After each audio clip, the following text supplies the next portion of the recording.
Oh God. This is from what's today, Sunday? This is from Saturday night. Jesus Christ. Oh wow. Great going.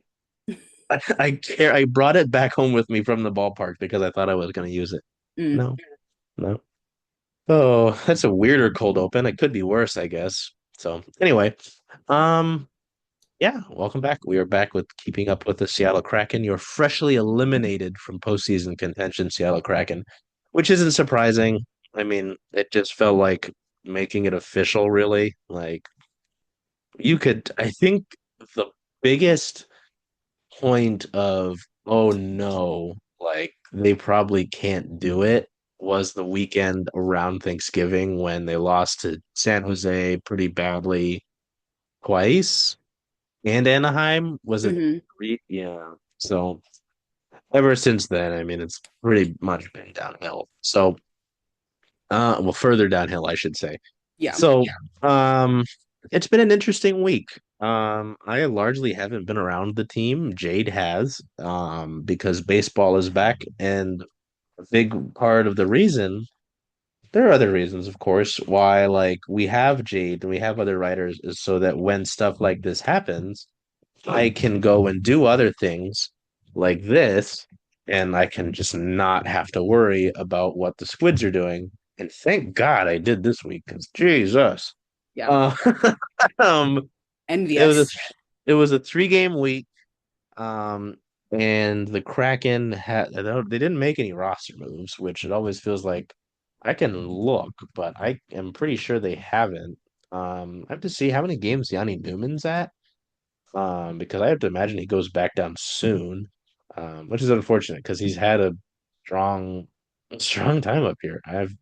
Oh, he's at 9 now. Interesting. Hmm. They have a, hmm. Okay. Okay. Interesting. So yeah, I don't think there's been any transactions, but I will just double check just in case. Nope. The last transaction they made, yeah, was 20 days ago when they recalled Yanni. So there's nothing to go over with that. So this episode will largely just be going over the past week, kind of what Jade's seen from the Edmonton and Dallas games, um, and then where they go from here, right? Because God, how many games do they? It's not a lot. Um, They have one, 9 left. 9. Okay. 8 or 9. Wait, 2, 4, 6, 8. 8 games left. 3 home games. Jesus. And I'll only be around for 2 of them. Iced. Um, People won't be able to see me doing hot to go on the press bridge. Every once in a How while I do it up there. Not every time, but every couple times. you keep them guessing. Yeah. Um, so yeah, we'll you know look at where they go from here and actually look at what's next. I've laid out sort of the resources that we've talked about on multiple occasions, what they need to do with UFAs and RFAs. They've got a couple non-roster decisions to make this summer. Look at positions in need, stuff like that. I know we've talked about it on multiple episodes because again, there hasn't been much else to talk about with this team, Hmm. unfortunately.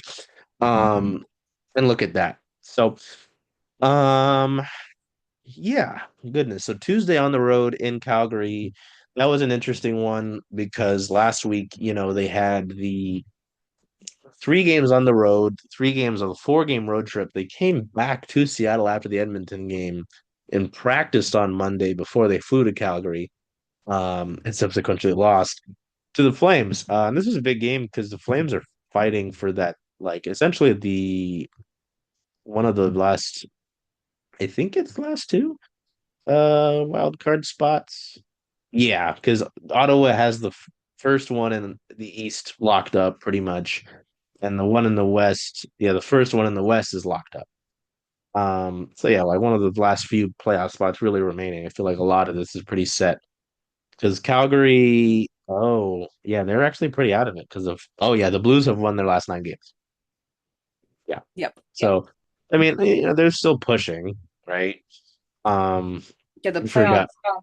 The playoff shuffle, the wild card shuffle this year has been really entertaining to watch and also really stressful if you're gunning for a team that keeps shuffling in and out of a wild card team spot.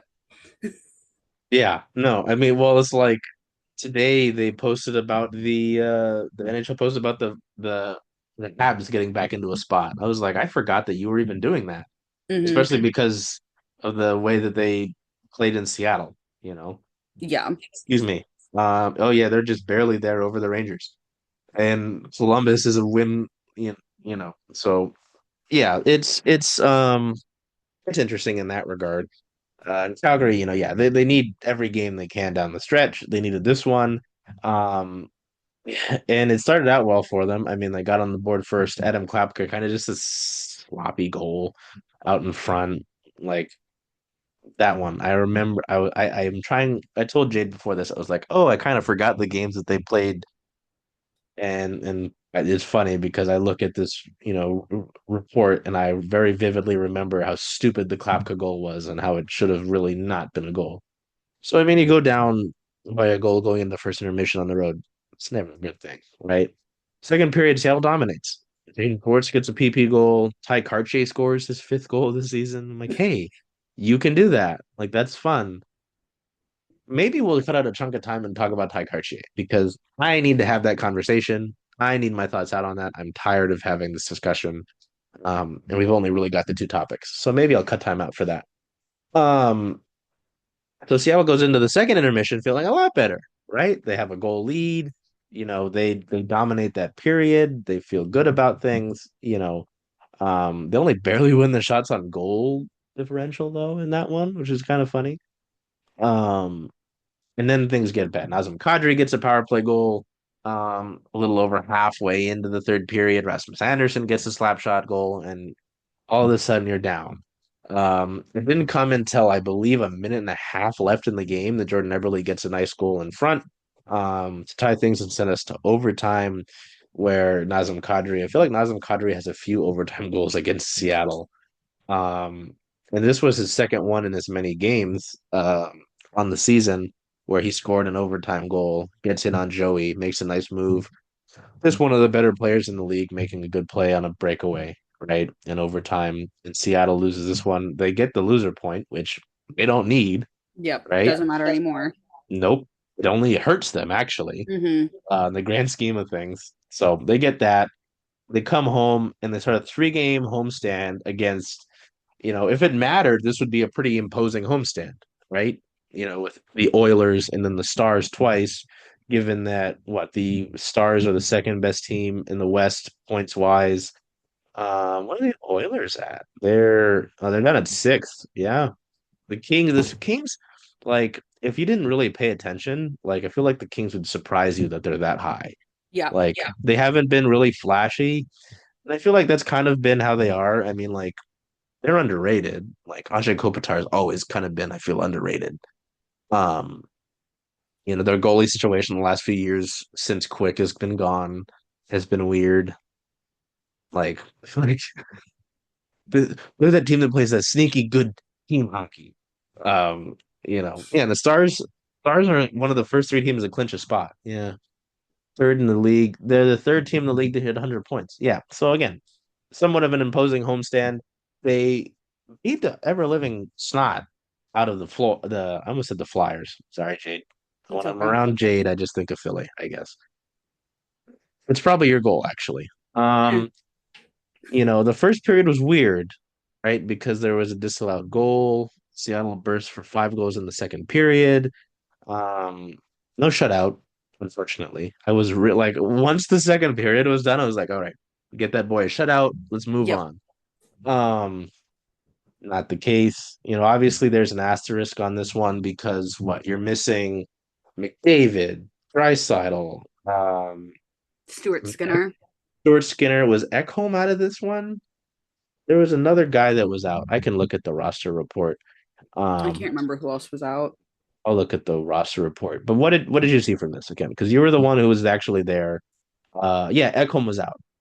Yeah, they're Ekholm, Draisaitl, McDavid, Skinner, all out for Seattle. Chandler Stevenson was out with this one. He missed a few games. um, which forced John Hayden back into the lineup for a few games. And he returned in that game on the 29th against Dallas. So he missed the road game against the Oilers last week, and then the Flyers game.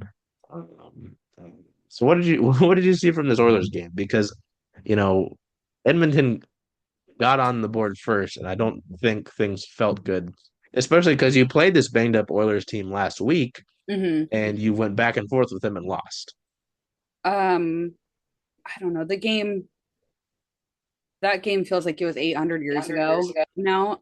But I was pretty impressed with how the Kraken were playing. Which doesn't say a whole lot given the fact that the Oilers were missing so many key components. But I think that they did a pretty good job.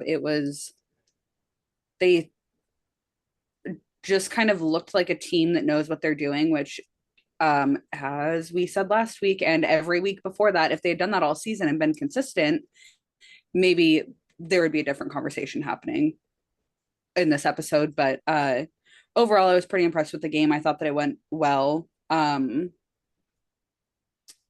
The I know that Edmonton switched their goalies going into the third period. Um, and then, yeah, I don't know. It was a good game overall, I would say. It's just so funny. Yeah. I mean, just seeing the kind of the fight that they've had in the month of March, right? Like, you beat Vancouver at home, you lose barely to Minnesota at home, which is frustrating. The Predators game, don't like that one. The Flyers game, like, who are you? The Capitals game, you lose by two, but there was the empty netter. So, you played the best team in the league pretty well. You beat the Habs in overtime. You beat Utah, who at the time was still pretty much in the race. Mm-hmm. You of your three games played in Winnipeg, this is the second one you take them to overtime in. All three of them were really close. Yep. You beat the snot out of Chicago, which you should have done all year. Yeah. You look like crap against Minnesota, which is the second game of back to back. So maybe you give them a slight pass, but obviously it feels bad because of how bad you've been in to backs. Mm-hmm. Edmonton, I think a 5-4 loss with McDavid and Draisaitl, I'm better with. Yep. But with that one, it's a little ugly. They've got talent. I mean, this is a team that's coming off of a Stanley Cup final appearance, and Mm-hmm. it's going to be a playoff team. But still, it's kind of sad. You lose to again, I almost said Flyers. The Flames in overtime, a team that's again still fighting for everything they've got. You kick the snot out of an Oilers team. You show actual improvement from what you looked like last. Like they've looked pretty competitive in what almost all but two or so of these games. Yeah. Like, yeah, I mean, if they showed this, if they showed like this throughout the year, they are an easy playoff team. Mm-hmm. Like, you know, and I don't want to get too much into it before we get into the what's next but I will say that I'm hoping it's not. Look, they've finished the year playing in a similar way like this, right? Hopefully with more losses because the tank. Mm-hmm. Um, just play fun and lose. Like that's all I need. Yep. Um, I'm hoping it's not. Well, we think we're closer than people think, and they don't make wholesale change. They don't not wholesale changes, but they don't do enough to put them over the hump. They do just not enough or just enough. Like Mm-hmm. that's a failure. Um, and it's like because of the frustrations, I've seen a few of these, and I need to like say this. Um, I understand it's frustrating in the early years of this franchise, but also expansion teams aren't good at the beginning, as we said the whole time we've had this show. Yeah. Right? And comparing the Kraken and the Mariners is just a foolish thing because one has a salary cap and one doesn't. Mm-hmm. Like all criticisms for the team that doesn't have a salary cap, fair. Like this roster was up against the cap to begin the year anyway. right? We had discussions about them trading Brandon Tanev because of how tight they were against the cap. Yep. Like, you know, I just think whenever I hear those comments, I'm like, you just really don't know what you're talking. You don't know puck. Hmm. Like, so yeah, I am a little worried about that. I'm worried that with how they've gone, they'll be like, no, we're good. Let's just run it back with these guys. We're gonna hope they're better. We're gonna get a middle six or bottom six forward and call it good. Like that's not good. No. Um, Fast forward after the Oilers game, the Stars game. And this one was interesting to keep track of for me at least. We'll get to Jade's point of view because she was actually there. But like keeping track of it, because I had like 8 things to keep track of on Saturday. Hmm. Um, like for most of this game, it was 2-1. I was like, oh, and I think going into the third period, it was 2-1. I said, Yep. oh, okay, Seattle's hanging with the Stars, like, and the Stars aren't like resting people. Ottinger was in goal. Like, I think Colin Blackwell was a scratch. Like I think they were banged up, right? Because they had um 11 forward, 7D. Something like that. Yeah. They've also, that team has been uh very misfortunate lately. They're all taking pucks to the face and stuff. Like I have a lot of friends Oh, that are Stars friends, and so there's bubbles all over the place, and there's yeah. black eyes, and they just kind of look a little bit banged up. I was like, yeah, okay. I saw a guy on the broadcast who had a bubble, and I was like, who the hell? Like, I think what? Rantanen has a bubble right now Oh God, yeah, okay. because his entire eye is just like fucking black, like it really bad. Yeah. Um, so like at least from that perspective, like it feels like maybe the final score isn't super indicative of what's happened. Um, like Dan what said the happened same in this thing post game. game. Wow. Bald glasses. I am Dan Bilesma. That is crazy. Like I realize that, you know, the score can be deceiving as well in the other way, but I don't know. I thought it was nice that they hung on to with them, especially a team again that like, tip it even before the season should have been miles ahead of them. Right? Even before the Rantanen trade. So I don't know. What did you see in this one? Because we texted about it and you were like, it felt like this one just really dragged on. It felt like this game lasted at a minimum 5 hours. Like by the time that I left, I was like, I feel like I just spent 60 minutes on the ice with how tired I am. And like general exhaustion, sure. It felt exhausting to just be witnessing.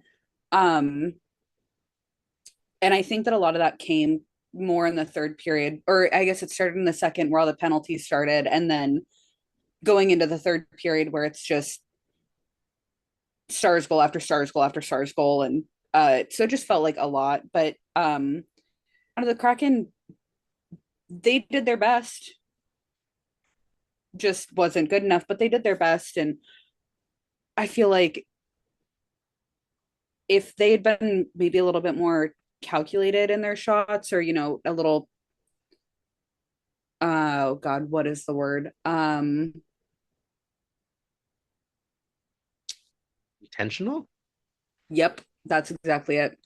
Intentional with what they were doing. I think they would have had a better chance at not losing 5-1. I don't want to say winning the game, but at a minimum, not losing quite that bad. And um, the Stars are I kept saying it last night. The Stars are a really fun team to watch, and it's always really unfortunate when the Kraken are losing to a team that's just a lot of fun, because at that point I'm like, whatever. At least I'm entertained. Um, Yeah. and that happens whether I'm at home watching or even sometimes in person. And yesterday it was just kind of, I found myself paying a little bit more attention to watching what the Stars were doing, because I just kept thinking like, oh, if the Kraken implemented even a little bit of this into their play, like they would just look like a different team. And so yeah, it was an interesting game, not in a bad way, just in a way. Yeah, no, it's always like they've done this before where they play a team twice within a few days, and it always feels like when they do, it's toward the end of the season. Mm-hmm. Um, like so um sorry, now that I've gone into a rabbit hole to look into this theory I have about them, you know, being like complacent with this play, and I have a nugget for the end of the year. So I'll leave that. But yeah, so I don't know. It's like I think in a vacuum, like losing to Calgary in overtime, kicking the snot out of Edmonton, and a game that was closer than it looks against the Dallas Stars, not bad. Mm-hmm. But like it's in just such a unique place where, they kind of need to be bad towards the end of the season. Um, I do think it's good to win games at home, towards the end of this year, especially with how bad they've been. Because of how frustrating the season has been, you want to give them people at home something to cheer about. You want to keep that energy in the building. Like I remember a quote from Hack a few years ago. Yes, I'm invoking the name of Dave Hackstall. Um, where they lost really bad in a game. I think it was like seven. They gave up 7 goals, and Mm-hmm. Hack was like, "It was still loud in there till the end," and like that was nice. People had hope. They didn't care that they sucked. It was just that they were new. That's all Yep. that mattered. You And know. last night it was well, I guess now 2 nights ago, given when this is going to be posted, but Mm. there were fans that I watched quite a few Kraken fans leaving after or during the third period, which I can't say that I blame them because it was a 7:30 start, which already throws people off. And I think that that was part of it last night is that then for us, we don't even get downstairs until like, 10:15. We're not talking to Dan until 10:45. And so everything just feels later. Um, Oh yeah. but yeah, with a 7:30 start, it's always hard because there are people that, and especially on a, I guess it was Saturday, not Sunday. Anyways, people have to work the next day. People are tired. There was plenty of other things going on in Seattle yesterday that you could go out and join in the after parties of. Um, but yeah, there was definitely a difference in the crowd at the beginning of the third and like the middle of the third period, I would say. Um, Yeah. but then also, I guess the fifth goal last night for the Stars wasn't really the Kraken's fault because it was an empty netter. Um, and Maddie did try to stop it. He just didn't succeed. Ranson tripped him and he went spinning, and it was actually a really cool move to see with my own eyes. But yeah, the attempt was there.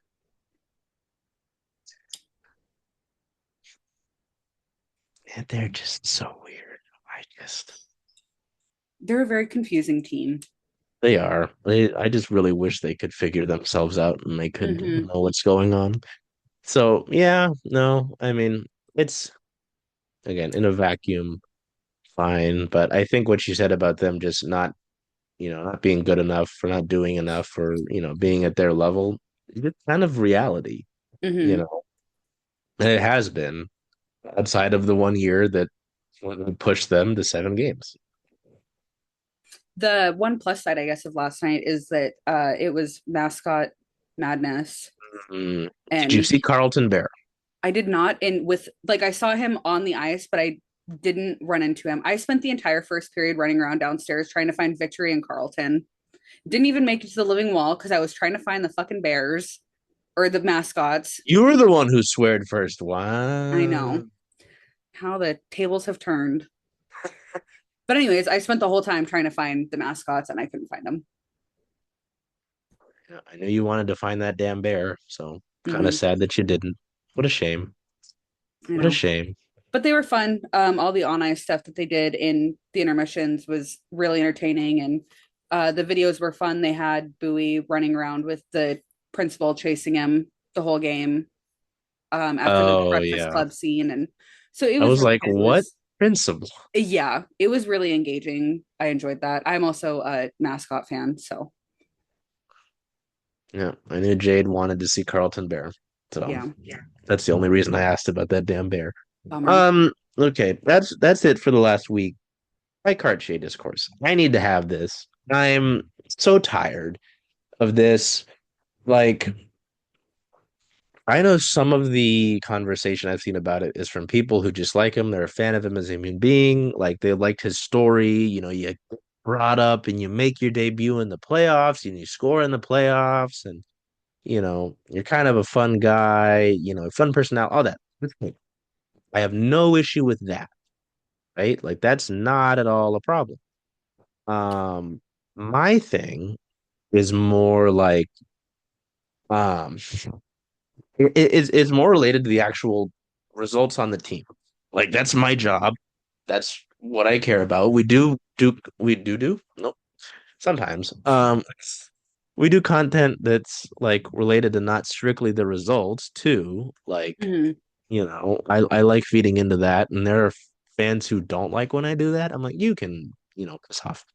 Um, but the comments I see where it's like he needs more of a chance, like he can do so much.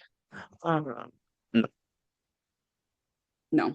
no. We're in year two of him being a full-time NHLer, and I've told Jayd this on numerous occasions, whether it's during a game, after a game, because of a comment.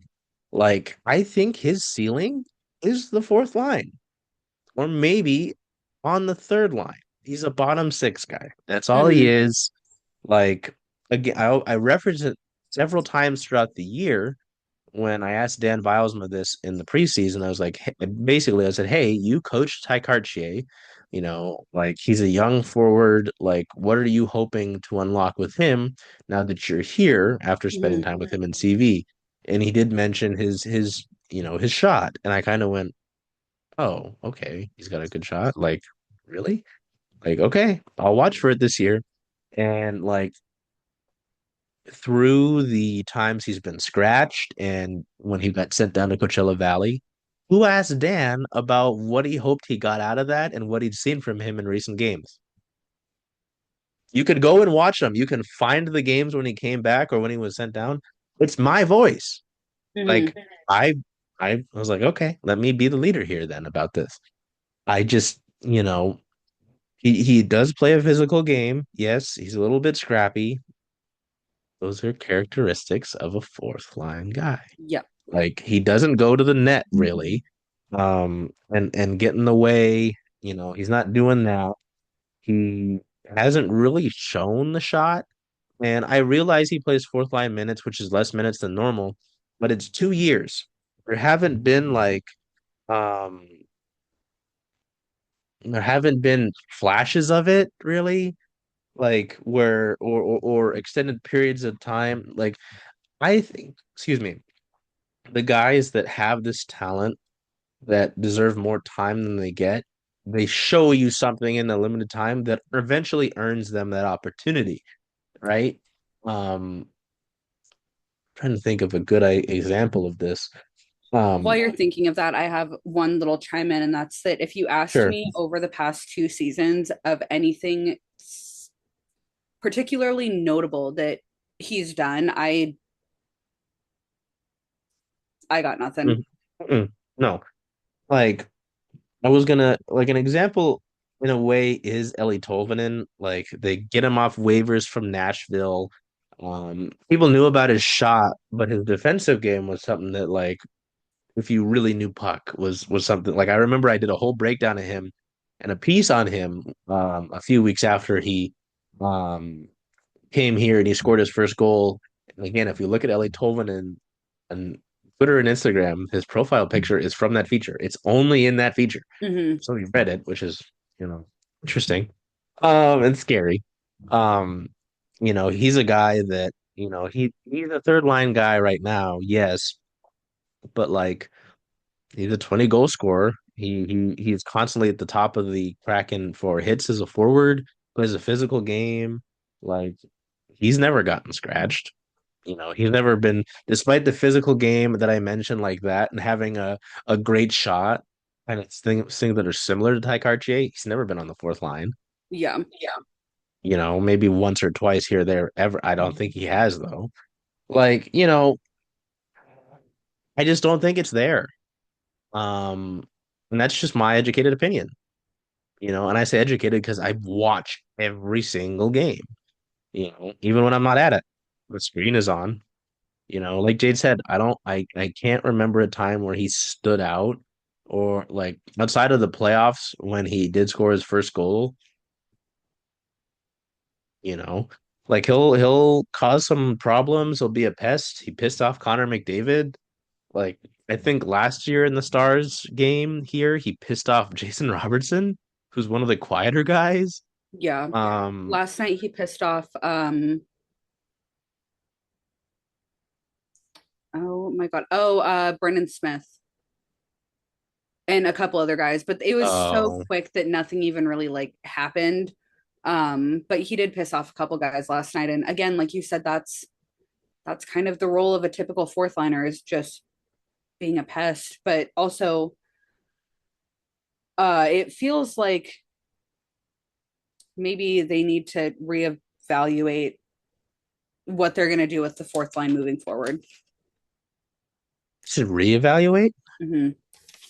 Like keep some Okay. pesky guys on it, but like I don't know if you're looking way forward into the future and wanting more of a playoff bound, God willing Oh, Stanley Cup team. okay. I see You what have you're saying. to get the fourth liners have to be a little bit more capable of playing a solid game, in my opinion. Okay. Yeah, I can put that in what's next. Okay. Yeah, that makes sense. Um, yeah. So that's just kind of my thing with Ty. Like again, he's early into his career, Mm-hmm. right? This is what his second full season in the NHL. I could be proven wrong, but like the folks who say that, I've seen comments that people say they're gonna stop watching the team because he got scratched. I'm like, okay, you're not a Kraken fan then. You're a fan of one player. Yeah. Like, and that's fine. There are people that are fans of one player. I don't really watch the MNBA. I watch Paulo Banchero and the Magic because he went to high school with me.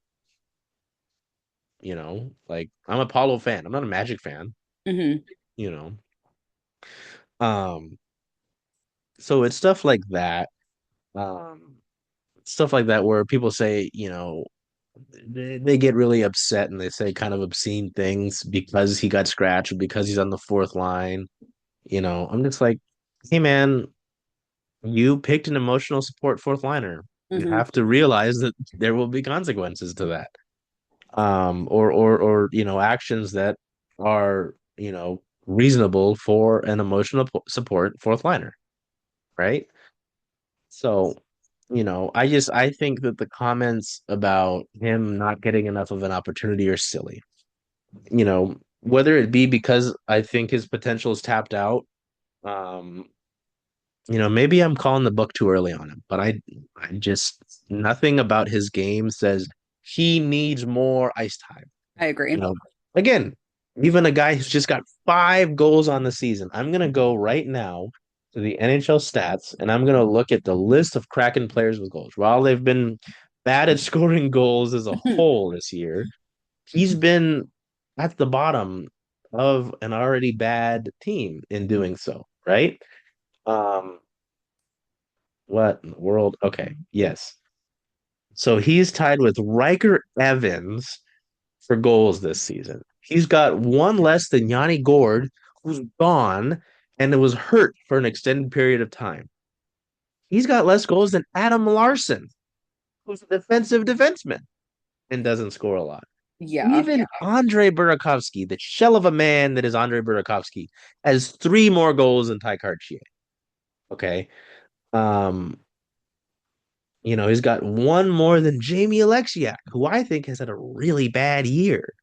Yanni Newman almost has as many goals as Tye Kartye in about 5 times less as many games. Okay. I am it I don't understand where people are getting this. And I think emotions are the the opinions on potential are being based by emotion. They're not being based anything statistical or what is actually happening. It's emotion.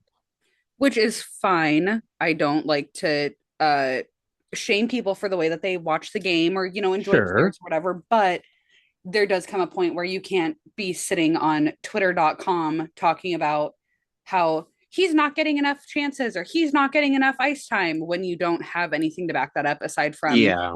Yeah.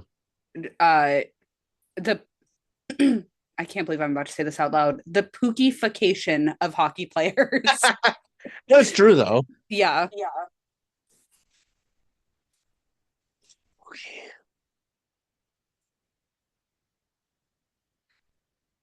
Which again, no shame to the way that people like to enjoy the game. I also have players like that where it's my emotional support, really, really terrible player, and I love them. Even if they suck, I think that they're everything that they do is the greatest thing ever. I can also be realistic in saying that they suck, and when they got traded to Calgary, it was maybe deserved because they were playing so bad and they needed a change of scenery. But at the time, that was heartbreaking. It sucks, but I don't know. You really have to be able to. It's like separating the art from the artist. You have to separate the Mm, player from the human from the game almost. yeah. So, it's just I if you're just a fan of him, this is not at all meant for you. Yeah. Like it's more so when people get a little extreme, like not watching the team because he got scratched. Or saying that, wishing ill on the coaching staff, wishing ill on Mm-hmm. the organization, saying they failed him. I'm like, he doesn't have a career, if not really for the because what he was we're going into the Tye Kartye database here. You know, how'd they get this little boy? Um, oh yeah, he wasn't drafted, was he?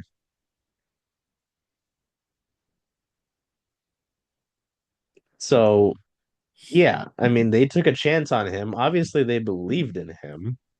Um,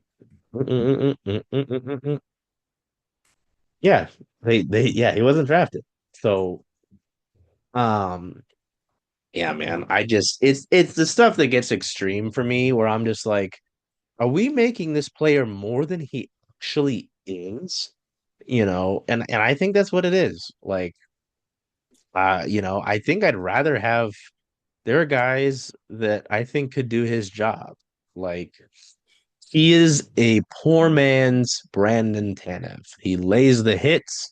He's not gonna do a lot offensively, right? He'll Mm-hmm. he'll give you that. I'm gonna use a hockey buzzword. He'll give you that sandpaper toughness, you know. But he's not more than that. He is not. Brandon Tanev couldn't shoot for shit. He Yeah. got a random snipe here and there, and it was kind of like, hey, did you mean to do that? Mm-hmm. Um, you know, so it just it's just really fascinating to me when that happens, and it's always this guy. If it was like every player is somehow someone's favorite player. It just is a thing. It's just Yeah. like the Pokemon thing, right? Every Pokemon is someone's favorite Pokemon. Um, but when I see it all on one guy and it's a guy that has never really impressed me, like I don't know. I don't get it. So yeah, again, like I am not hating on who Tye Kartye is. He's a wonderful young man. I have to go and speak to him when we do availabilities. Like, He's always been very kind when I've talked to him and yeah, no complaints. But yeah, no, the game isn't worth his game is not worth the way that people are defending him online, I would say. yeah. So there's that. So what's next? I'm still looking at this list of guys who haven't scored. Or Josh Mahura. Shame. Uh, um, we've talked about. There's a few things that I have as bullet points here, right? Because Seattle's automatically eliminated from playoff contention, right?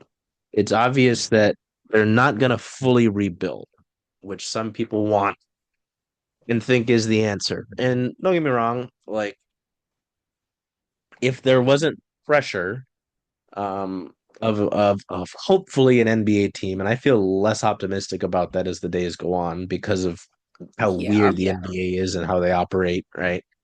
Um, I think ownership would have been fine with that in the last few seasons. I think they would. Um, but that's not the situation. It's not reality. And there are people that are stuck on that. And I'm telling you now, you have to get unstuck from that because it's not how they're going to operate this summer, right? Um, and if I'm not the reason, then I'm sorry. I don't know what's going to take for you to understand that. Some people just won't understand it, and that's also fine. So, um, yeah, we've talked at length about the $21 million that they already will have coming up in cap space this offseason, right? Hmm. They've got the draft picks. They've got um three, five, six, seven, seven picks this upcoming season. None in the third round, none in the sixth. Two second rounders this year, two fourth rounders, and one in every other round that I have not mentioned. Um, the next 3 years, they've got five picks in the first round total and five in the second round over the next 3 years total. So that's stuff you can use. Jayd and I have talked about it, I think mostly last week, about how this draft isn't super great. Yep. Outside of what probably their first round pick. I would say the first two or three are probably going to be the best picks out of the whole draft. Yeah. They've gotten Maybe going sneaks up to out of the five, second, but maybe. It won't be a deep draft. yeah.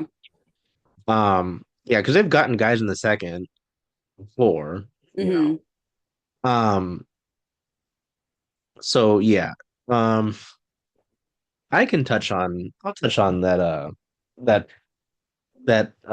first I almost said first overall pick. Wow, that I mean it'd be cool if they had that, but Yeah. that's not happening. They would need to be the was it the Sharks? Yeah, the Sharks. Oh no, it's impossible. Okay, never mind. I didn't realize that San Jose was like 19 points below them. I was like, damn, brother, you really suck. I think their vibes of just like, la, la, la. Have you ever seen the meme where it's like, I'm gonna fucking kill you? And then it's the guy's like, I like ice. He's got like a Yeah. little lollipop. That's the Sharks. Yep. Like anybody who hates the Sharks, like, I don't know how. Because they're the little kid with the lollipop or the dog meme with the spinner hat. That is the Hmm. Sharks vibes. Like eating cookies, whatever the hell Macklin Celebrini and Will Smith are doing, and their stepfather, Tyler Toffoli, the dad who stepped up. Like Yep. they've got Alex Wenberg too. Like they are just all vibes, nothing else going on in there. Um, so they're gonna have the fourth overall. Well, right now the Kraken are the fourth worst team in the league. There's still the lottery, right? So it could Hmm. change. Um, but if we go to Tankathon, we go to lovely Tankathon, which I've never really had to worry about a tank. I think I was saying this to Jade earlier. Um, but right now they're at the fourth overall pick. That would have them Tankathon would have them taking James Higgins, which I mean I'm pretty happy. I'm fine with James Higgins, Yeah. honestly. Um, After that pick is, that's got them taking Anton Frondell. Don't know how to say Caleb Desnoyers. Denoy? No, don't know. I'm sorry. I probably butchered that. Victor Eklund, you know, and then it's just kind of like it feels like a different echelon of players, which feels mean because Thunderbirds D-man Radim Murtka's there. He's a fun, lengthy young D-man, but he's young and I don't think is nearly as established as anyone else there. Um, I can look forward to see who second round. Oh, they have a Michigan State guy. Don't know. Don't care. Uh, I got accepted into Michigan State. I did not want to live in Michigan though. I don't blame you. Oh no, I simmed the lottery. I moved him down to whoa. I simmed the lottery and it gave the Flyers the top pick. You would love that, wouldn't you? Um, and then I simmed it Well, again and it gave the Bruins the top pick. That's disgusting. they don't Let's not deserve do that. that. Okay, Hagen's twice. Then it dropped Seattle to six. Ooh, no, let's not do that. Okay, yeah. There's some website, I can't remember what it is, but they'll do that like 400 times or something and then post what the draft results are going to Hmm. be. I could use that right now. Yeah, so they can go up, but like I'm fine with wherever they like legitimately sit. It'll probably be 4 or 5. Um, that's fine. That'll get you like one of the better top guys because then it really drops off. I feel like after what the top maybe like 8 or Yeah, so. That might be generous. that's a little bit generous in my opinion. Yeah. So, you'll have that. I don't really, unless like it helps you get a real known difference maker, Yep. I'm not touching that pick But because there also aren't really any known. Oh, you're talking about for trades. Okay, never mind. yes, Yep. yeah. Well, and that's the thing is too, people will be like, well, who's available? We don't know. Yeah. You never really know, right? Like rarely it's like this guy wants out or like, a guy who's trade his contract's coming up, right? There are ways for a process of elimination to kind of figure it out. Hmm. Um, I didn't think they'd get Oliver Bjorkstrand in a trade a few years ago, right? Like teams, even free agency, you know, like teams will have cap casualties to make. The draft is obviously a big one. So like things could change, Hmm. right? That's why I mentioned the resources. So they've got that. There's a $21 million in cap space. As we mentioned, Milo, hey, anybody that's a Philip Grubauer fan, hey, cover your ears. I'm gonna wait. Okay. They can free up $3.9 million in cap space by buying out Philip Grubauer this offseason. It just unfortunately makes sense. Great human being. I feel Hmm. like he's gotten a bad rap. It's a bad contract though, and he's getting older. And you could use more money to get more free agents, and this would probably kind of cover up whatever you're going to pay Capo Caco. Okay, you can come back now. If you're a fan of Andre Burakovsky, you can cover your ears, I guess. You can get $3.5 million from buying out Andre Burakovsky. So Yep. that pushes you up even more if you need to, and if you feel like it's time to move on, which I think it is. Now, I would continue here, but this is where I was looking at this, and something that I pulled up. Okay. Since Four Nations ended, okay, on February 20th, it's kind of nice to look here and see like, you know, your top point getters. I'm looking at top point getters, right? Hmm. Brandon Montour's up there, makes sense. Jordan Eberle's second, which is nice given, how he's come back from that injury and to talk about how it's kind of unprecedented hockey. Like nice to see that he hasn't like fallen off a cliff. Yeah. Um Unrelated, can you take a wild guess who the third top point getter is since then?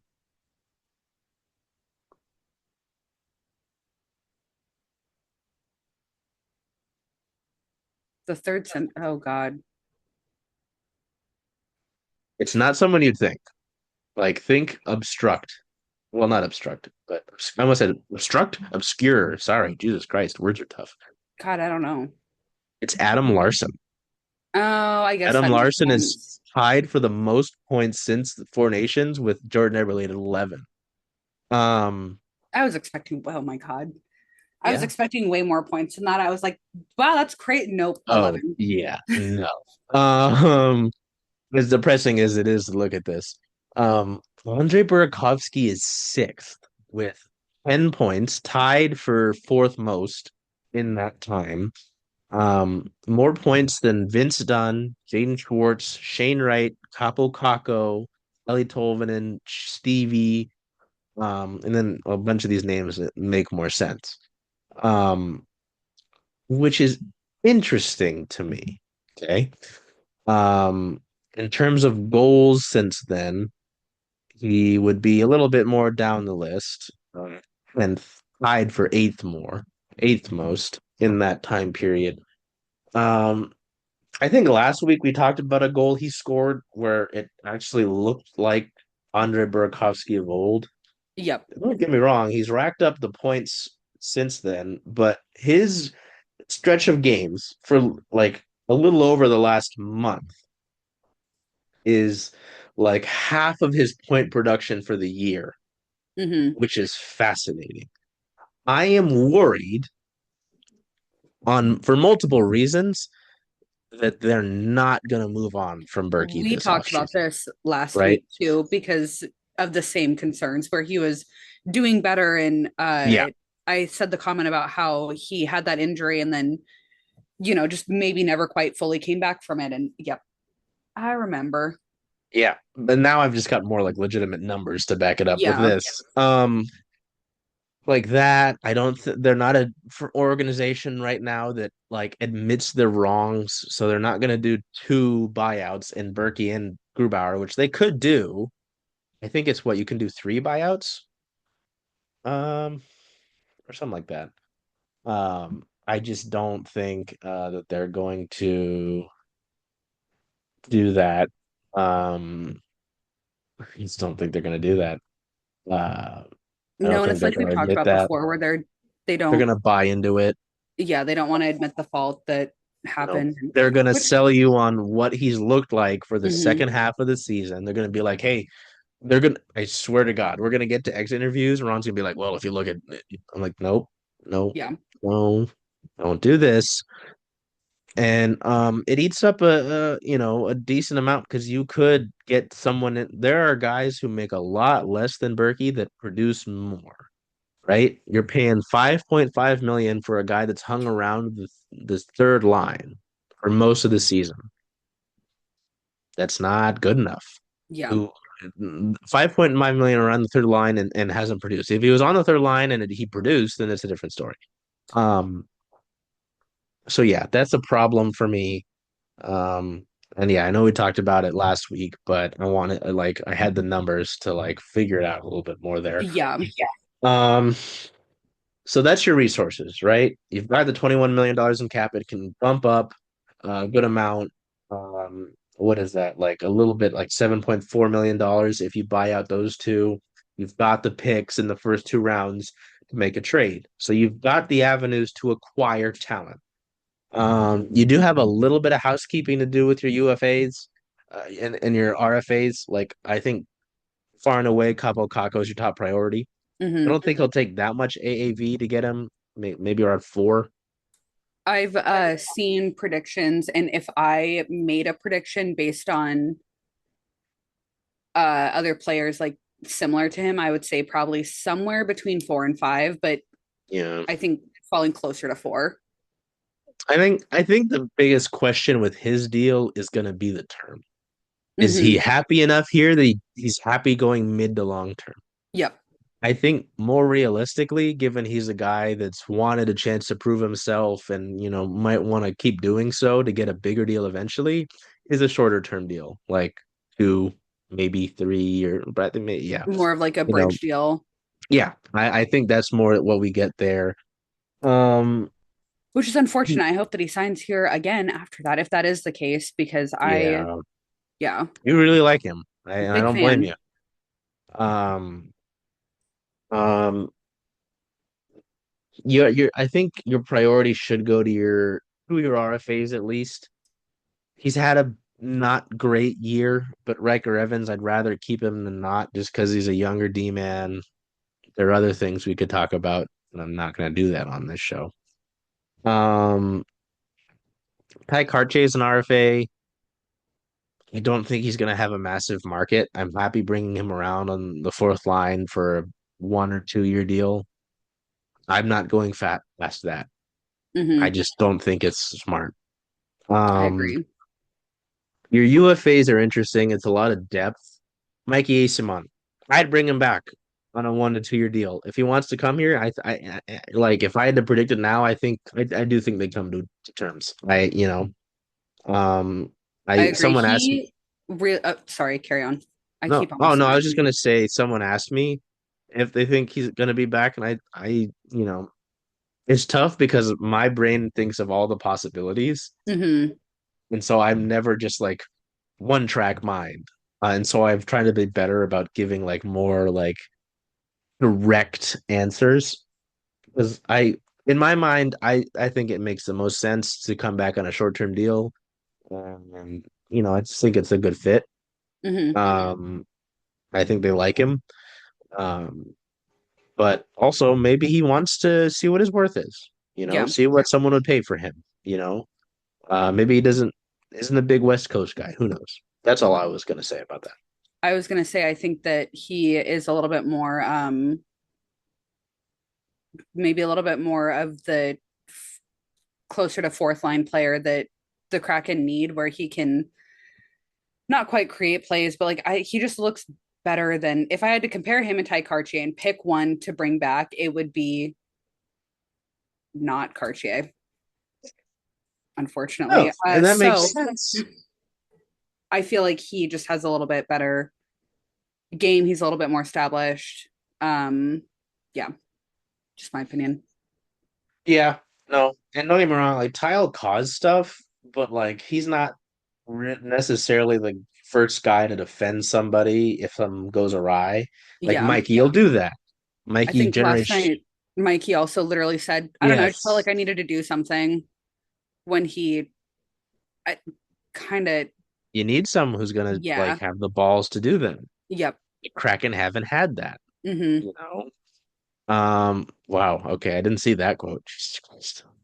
Yeah, I think it was in the second intermission, I'm pretty sure. I didn't see it. I saw somebody tweet about it. I didn't see it myself, but Hmm, yeah, he said I just felt like something needed to happen. Somebody needed to do something, and so I did it. And I was like, hmm, okay, respect. interesting. You took a 5 minute penalty for that. Like that, you get that's I respect it. Sure. Yeah. Um. So Especially yeah, because that the Kraken haven't been not that they need to be like super physical ever, but they no, just but haven't been a they got physical pushed around team. too much. Yeah. Hmm. They get I don't like the word, but they get bitched around. Like they'll have their guys taken out. Nobody will do anything. Yeah. Like your goalie getting hit. You got to do something, even if it was like an accident. Like I would rather you stick up for the guy and make sure they know to be extra careful. Like your top scorers, you got to take care of fucking Jared McCann or the kids in Maddie and Shane. Like I'm glad Hmm. they jumped Brandon Tanev after what happened to Shane. You Yeah, me know, too. um, for a couple of reasons. Yeah. Mikey generates shot volume too. Like he's a shooter. Like it's not always gonna go in. I don't Hmm. need it to go in. Like You your just need the ability to generate chances yep. helps. You Ty just need doesn't the do shots that. on goal. Yeah. Good things happen when you get shots to the net. Um, What? right? No way. Oh my God. Crazy concept. Then we get kind of depthy. Josh Mahura's up. I'd bring Josh back. Same sort of situation. Give him a 1 or 2 year deal. You're gonna need depth D. That's in my positions of need. So the guy. He's been quietly solid. I'd bring him back. Then it's just more like organizational depth. John Hayden's up. What do you do there? I like John. He's kind of similar. They've kind of got a group of guys that are similar in that regard. Like him and Mikey, he sticks up for guys. Hmm. He can score. He's not a bad scorer, but he's kind of like a in between AHL and NHL. He's just like not good enough to like make a significant difference in the NHL, and he's better than the AHL. You Yep. know, um, that's depth. He's been obviously valuable when you've needed to bring him up. Kel Fleury. Kale Fleury's an interesting one because he's been with this organization for a while. He's kind of in that boat too of better than the AHL, not good enough to make a difference in the NHL. Hmm. He's a Group 5 UFA. Does he want to go somewhere else where he might get a better opportunity? Is he happy here? I don't know. People have kind of not as much as Ty, but people have kind of been like they're doing him so dirty, like sending him up and down, and I'm like, you have to remember that Kale has chosen to come back here Yeah. on deals. Like he's been a free agent before. I think he's okay.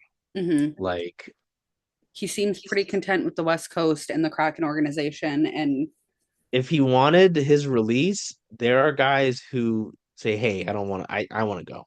yep. You know, and usually, especially for a guy like him who's not like a significant um change maker, like I think it makes sense. Like if oh yeah, no, sorry.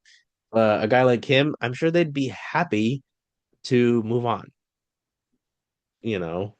So, yeah, I thought that was silly. Um, yeah, he signed a 2-year deal in 23 ahead of the 23-24 season, and he never really gotten significant playing time. Like it, the 1 year he ever got significant playing time, he played 41 games with the Habs in 2019-2020. He recorded 1 point, just one, Okay. in 41 games. He had more PIMs, which is not surprising. Only had six Hmm. PIMs in 41 games. For a D man, that's kind of surprising. That is kind of Um, surprising. right? His defensive numbers are not bad. Well, no, sorry. His numbers, his like advanced numbers that they have on Puckpedia are bad. Um, like I don't. That's another thing where I'm like, let's not act like he's more than he is. But in this situation, I'd be like, hey, like I understand. If you'd want to go somewhere else, Hmm. like he's kind of been buried here, you know. And then the only one like there are a couple others who are going to be free agents, but they're more like super depth um org depth guys. And then there's like Alex Steska. I mean, nice to have him back in CV. Like he's been helpful for Coco. He's been helpful for Edward Chalet, because of the countryman thing. I don't know. I'd bring him back. He's another like depth again. This is all organizational depth. So you got to figure out what you're going to do there. But I think your priorities are AC Mont. Well, not this is not in order. At least in the UFAs, AC Mont and Mahura. I'd do that, and then obviously I think top guy is Taco and Riker Evans with the RFAs. You've got four guys there that I for sure want back. Hmm. Um, this one's a little different. This is more prospect-y. Um, but oopsie, I gotta go back on Puckpedia here where I can go all the way down to this. Um, you've got some reserve non-roster players, right? There are the non-roster forwards. A lot of them are, your top prospects in Catton and Rakoff, Shawley, Furkis, Goyette, right? A bunch of guys that are in CV right now. Um, yeah, you've got your other depth guys like McCormick. Your depth D, I mean, your prospect D, Dragicevic, Otavainen, Price, Nelson, prospect guys. Then there are the Hmm. guys you haven't signed yet or really don't have on a roster. Um, and I was looking at this with Jayd. I was like, okay, there's not a lot of players you have to worry about signing. Like their clock's not going to be up. Um, fortunately. And a bunch of these guys, like they've kind of signed all the guys that I think, you know, eventually will wear a sweater here. Yeah. There are a few though that are interesting, and their clocks are coming up. The clocks that are coming up are Caden Hamill, who's a D-man with the Everett Silvertips. He has not had the greatest year this season. Hmm. Hamill's um he's kind of how do I say this?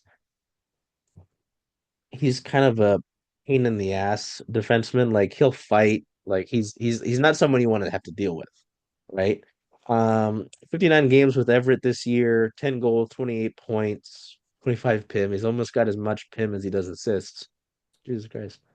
Um, like maybe there's something there, and I wouldn't mind having him in the organization. Um, I mentioned him because his clock ends on June 1st of 2025. Like you'll have to make a decision there in the off season. It's not like, there's another one. There's a few guys in 2025. Um, Justin Janicki, um, he actually just got signed to a contract for the end of the season with the Firebirds in the NHL. So they have to make a decision on him by August 1st. Um, but like he's near the organization. So that's good. He's taken a real leap this season. They drafted him out of the University of Notre Dame. Um, his first 3 years with the Fighting Irish, he never got more than 16 points total. This is a forward. So that's not good. Yeah. Um, right? And this year he's taken a big jump. 15 goals, which is twice as much as his career high in college, 19 assists, 34 points total. So he's doubled his career high in points in the college year. Um, taken a lot less penalties this season. Um, so they've I'm sure they like what they see there, and they're probably feeling a lot better this year than they Hmm. have since they drafted him, right? So August 15th. So it's a little further away. Um, but being in the organization helps, right? And then the other one in this season, because this year, because everyone else is 26 or 27, is Andre Loshko. He is also, like Hamill, a June 1st guy. And he's interesting. Like he was one of the 23 picks in 2020. Yeah, one of the 2023 picks. He's over in the QM. Wait, no. Yes. No, now he's in the OHL. I was gonna say he's in the QMG HL. He was in 23, 24. He was drafted, yeah, 22, 23, 22, 23, 70 points. With I cannot read that. I cannot read the Quebec names. Just can't. Like Hmm. too much. 70 points that year, 67 the next year, so kind of a down year. He's back up already this year, um, 70 points with Niagara Ice Dogs. So he matched a career high, bumped his goals up, career high in goals at 34. That's six more than his last career high. Um, so like I wonder if maybe we get the same sort of like Firebirds route with him as well. Um, I could understand you doing a contract with both. Honestly, Lashko more than Hamill though. Because Hamill, it's like I don't know if you've proven enough as a D man, defensively to do that. Like I've seen scouts give him bad grades defensively, Yeah. and I don't know if the offense is enough of an upside. You know what I mean? To Hmm. to weigh things out. So you've got some decisions to make there that aren't maybe as flashy as what other fans pay attention to, but I think they're important. I don't know. Yeah. You never know who's gonna be up here. Like Who's gonna who's get the someone, show? yeah, like Clark Caswell, who they drafted, I think last year. They have to decide by next year in June. Hmm. Nathan Villeneuve, who a lot of people liked in the preseason because he's a scrappy guy. Same thing. Julius Miettinen, big forward with the silver tips next year. Ollie Josephson, who they drafted this year, next year. So they got some guys to make decisions on later, but those are all those guys are WHL guys. Um, and then positions of need. And this is interesting because I feel like it's super obvious what your top one is, right? You got to get a winger that can score. Hmm. If you get a centerman that can score, we can move, you know, I've seen people say move Shane Wright to wing. I don't know if I like that. Um, I don't, I mean, if it's a real, like, legitimate game changer, Yeah. sure, then you have to be like, all right. But I don't know, Puckpedia is getting a lot of usage today, boys. I don't, it's fascinating. Let me remove D-man. Mm, yeah, too many C's that I'd be okay with. So yeah, I think we're fine without that. Um, you need a wing and you need to go after big fish. You can't go bargain hunting, right? Hmm. Mitch Marner becomes available. Um, if he becomes available, who knows? Maybe he gets something in Toronto, right? Um, Besser's available. Nick Ehlers is available. I'm avoiding the old people. Uh, like John Tavares becomes available. Jamie Ben's listed free. Again, things can happen before we get Hmm. there. Brad Marchand is going to be technically available. Um, who else? Yeah, Sam Bennett. I think you brought up Sam Bennett last time. Yep. Kuzi's available. Hmm. I Hello. know. I think Philadelphia might try to re-sign him though. Hmm. because that was a name that uh Brie wanted to go after really bad during the Oh, off season this year or after the season, and then they ended up being able to get him in the trade. And they traded him, which I don't know what the fuck. I don't know. I I was actually surprised don't by know that. what's going on with Philadelphia anymore, and it's not my business. I just watch the game and go, "Yay, Philly!" and then I turn it off. What's happening with the stock market? Don't worry about it. Okay. Yeah, Yay. that's how I feel kind of. I don't care what's going on behind the scenes. They have three. Yeah, nope. I'm gonna stay away from that rant because I could go on for hours about it. That's fair. Um, And this is a Seattle podcast, not Philly. there there's some names out there, but like you really do need to go after big fish. Mm-hmm. If Mitchell Marner hits the free agent market, you throw the house at him. Like you absolutely pitch him on it. Like, you've been behind other guys during your time in Toronto. You will really be the guy here. You can Mm-hmm. pitch him on that. You can throw the house at him, like pay more than Toronto can pay. Um, Brock Besser, get him out of Vancouver. He Yeah. stays in the area. You get out of the drama of that team to a team that doesn't really have drama. Mm-hmm. Um, you know, Nick Ehlers. Who knows what the Jets do this year? If they have a good run and they make it, championship teams typically can't hold it together.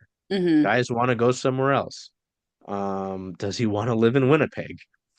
You know, like those three guys are the names that stick out the most to me.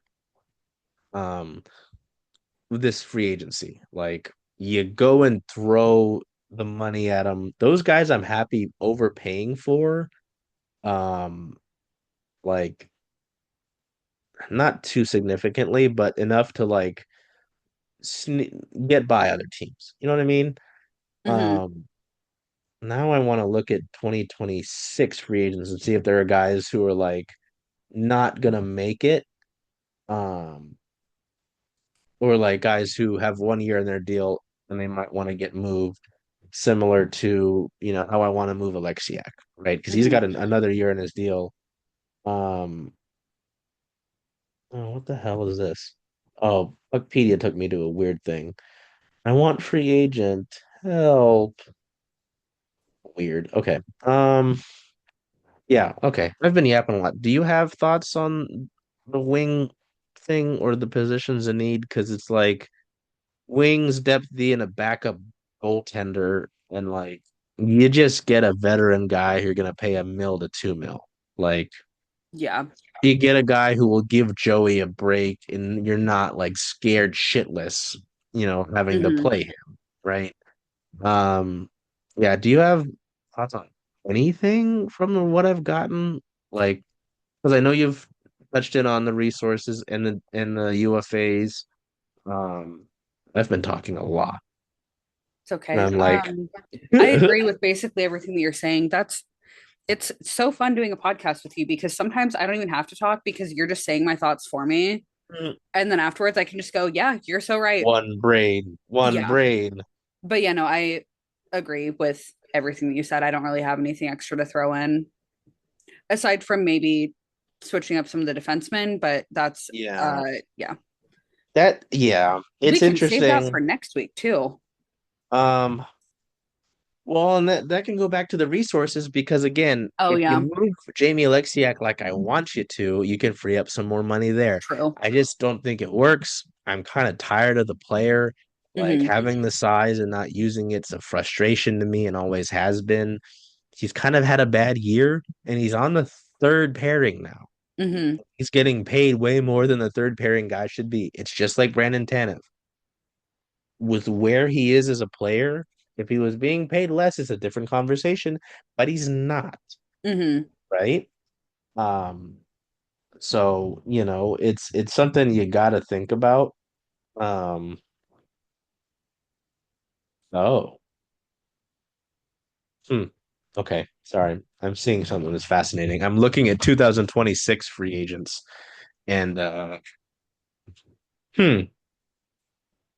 Let me get through my thought first. Yeah, I gotta move that. Like of your like four big time legitimate defensemen, because like Lafleur is not in that list, Riker's not in that list, and Kale Fleury's not in that list. Of your top four D men in Dunn Larson, Alexiak Montour, the guy I'd move first from that is Jamie Alexiak. Hmm. If I had choice, it obviously changed. The conversation changes if someone becomes available and they want Vince Dunn in a trade, right? Hmm.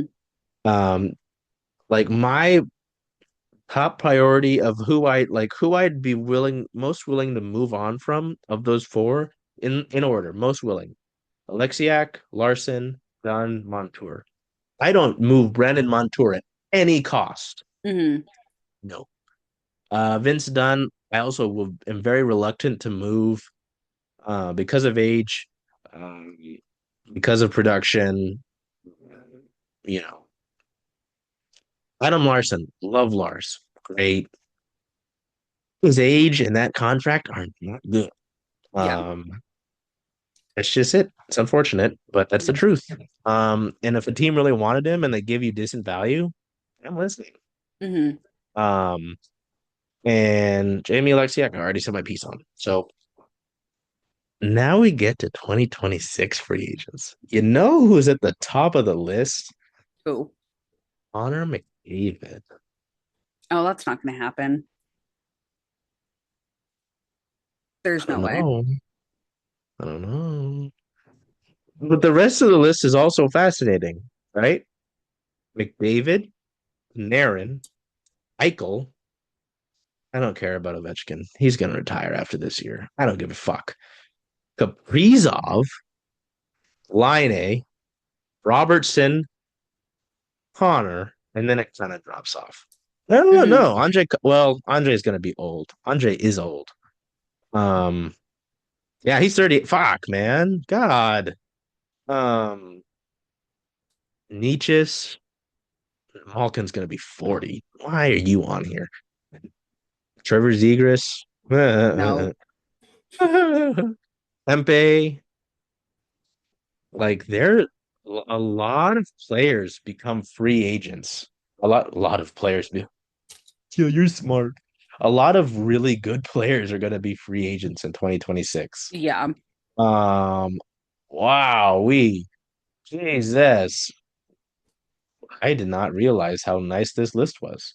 It's funny because I see the Kraken names and it's kind of the older players like Schwartzy, right? Ebbs, and then there's only Tolvin and hey Tolvi. Hopefully I would want to re-up that contract on a Hmm. more friendly deal before then.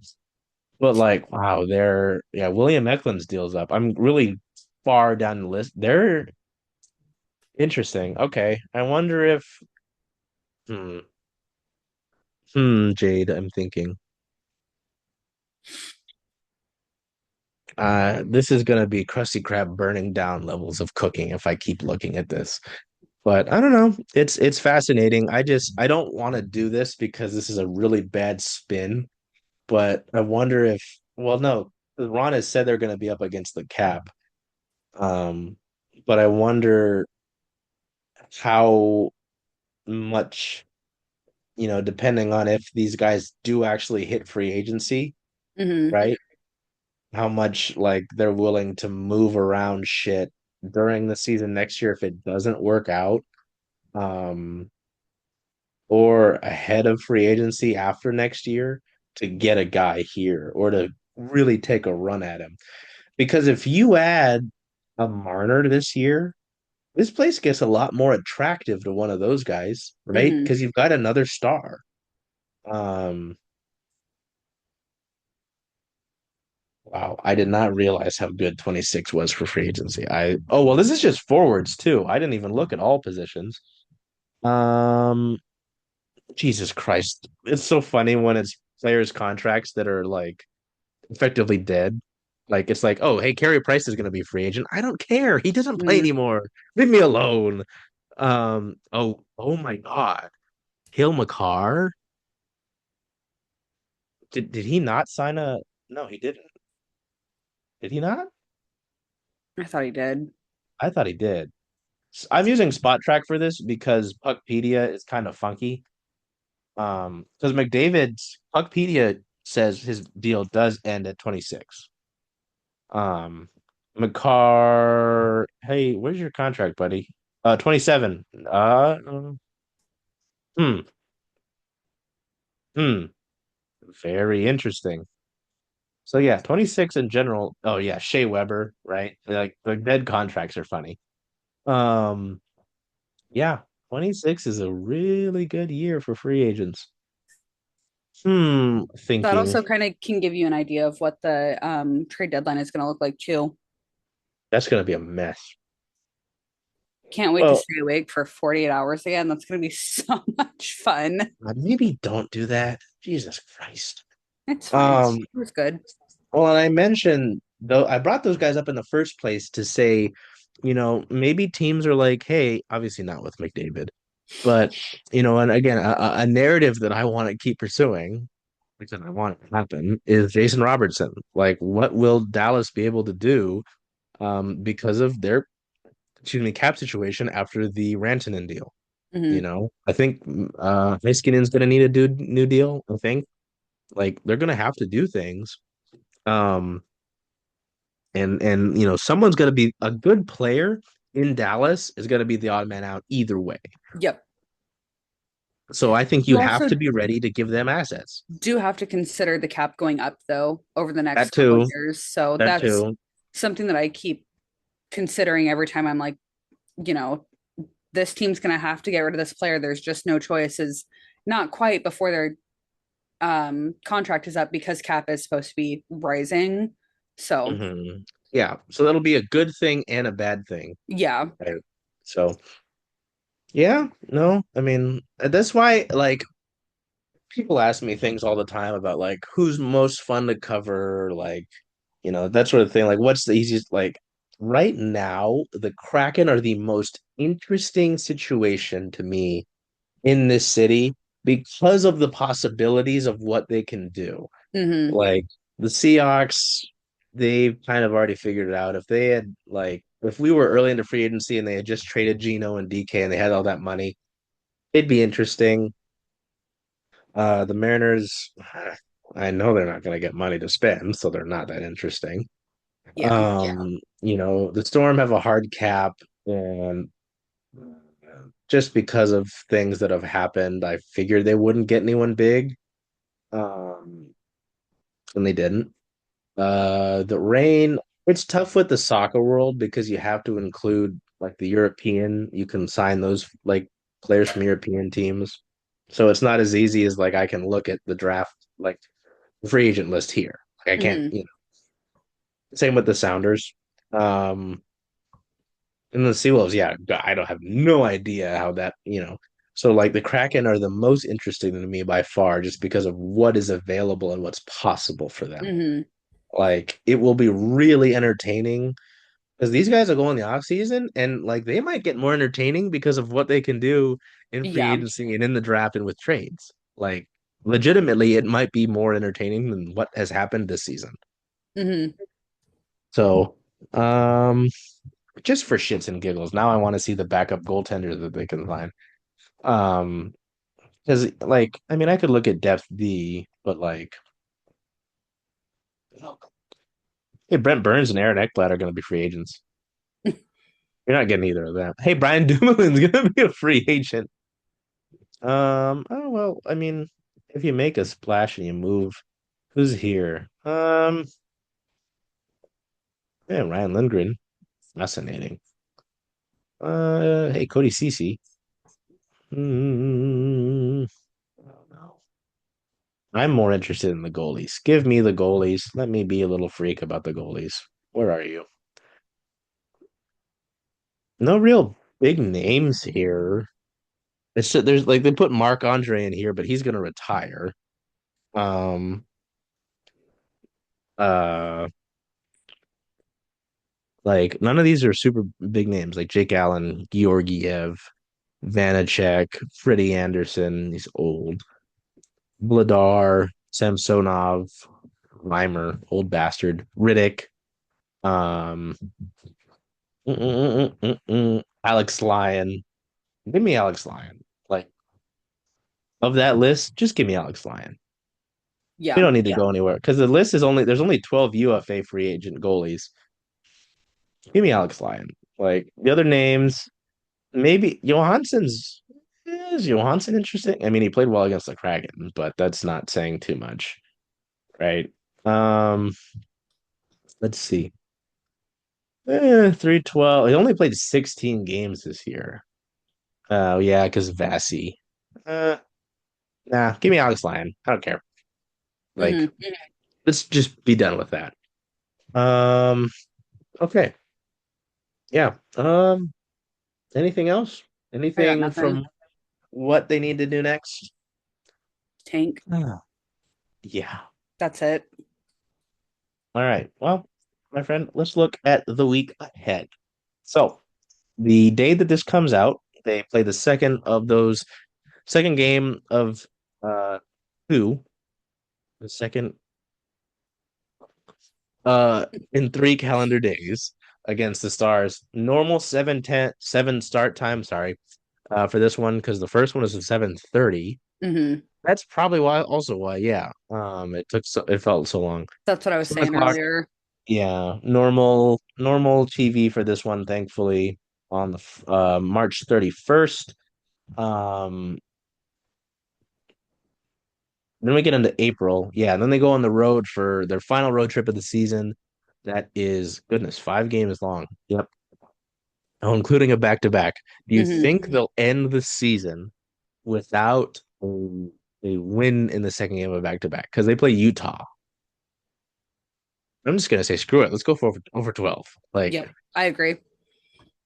um, yeah, let's just go over on that. On Wednesday the 2nd, they play in Vancouver at 7:30. Why is it at God, but there's 7:30? 3 more 7:30s. Mm-hmm. Oh, I'm Oh so God, I have to tired. be at one of those. Oh boy. Okay. Normal TV Saturday. Oh God, I'm gonna be in California this upcoming weekend. Didn't even think about that. Um, Saturday against the Sharks in San Jose is a 7 o'clock start. Um, I was gonna put out like a thing about it. I guess I can say it now. Yeah. I'll be on the road for the 2 California games on this trip. I won't read the other games on the road trip because that's for next episode, and I have to figure out when I'll do that. Um, yeah, Saturday against Sharks, 7 o'clock. I'll be in San Jose for that. On Sunday the 6th, the Mariners are in San Francisco, so I'll be in San Francisco for that. And then on Monday, with the Kraken playing at the Kings, which is the second of the 7:30 starts that Jayd mentioned, I'll be there for that. So the Yippee. Krakens with California Krakens, California Kraken with a Mariner in the middle sandwich. Um, we'll see how that goes. Hmm. We'll see how Charles fares in California. We'll see if I burn. We'll see how pink the head will be that time around. It's only for 3 days. So, um, yeah. Then after that, just 2 home games left. They play San Jose and the Kings. Wow. So they get to play St. three. Louis. Oh, I said San Jose again. Yep. Yep. So those last 5 games, yes, you play a playoff team in 4 of those games. Yep. Even if they were in the hunt, this would have been a fucking pain in the ass. Hmm. Like you got to play the Kings twice. You got to play the Knights. You got to play the Blues, who are on a heater right now, at least. What the fuck? Yeah. Like, who scheduled this? Oh God. All right. Well, all right. Well, we see you next time. Again, I gotta figure out when I'll do that. Um, take care of yourselves. Be well. Do whatever you can to make today a great day. Hey, Charles. Hey, Jen. Hey, where are you going to watch all those Kraken away games? Kraken away games, making a push. I was thinking of coming here just because Rough and Tumble is the home of circling Seattle sports, only if that's okay with you. I mean, I love that idea. Hope to see you here.